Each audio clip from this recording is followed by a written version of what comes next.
Sisi Chama cha Mapinduzi tunajinadi kwa kufanya maendeleo yote ya vitu na watu.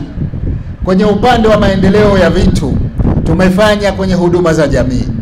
Huduma za jamii tulivyokuja mwaka 2020 tulijinadi kwamba tutatekeleza miradi mbalimbali ya afya, miradi ya elimu na miradi ya maji. Tumefanya hivyo.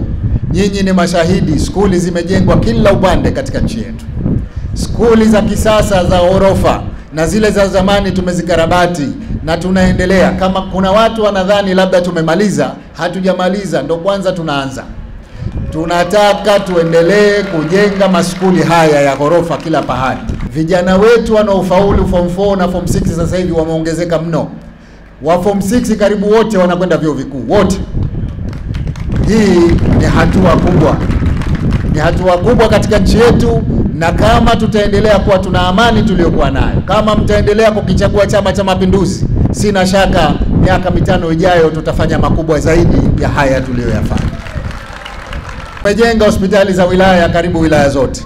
Kazi iliyokuweko mbele yetu ni hospitali za mikoa. Kila mkoa tutajenga hospitali kubwa mara 2-3 ya ile hospitali ya wilaya, kuhakikisha kwamba mikoa inajitegemea kiafya.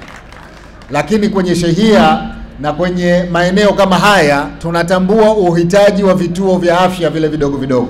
Na tukisema vidogo ni kwa maana ya kulinganisha na hospitali ya wilaya tu, lakini si vidogo hivyo, kwa sababu vingi sasa hivi vitakuwa vya ghorofa. Tutajenga vituo vya afya.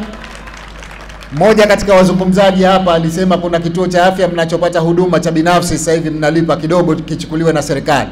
Ahadi yangu ni kwamba tutaliangalia hilo ili tuweze kutoa huduma bora za vituo vya afya katika maeneo yenu.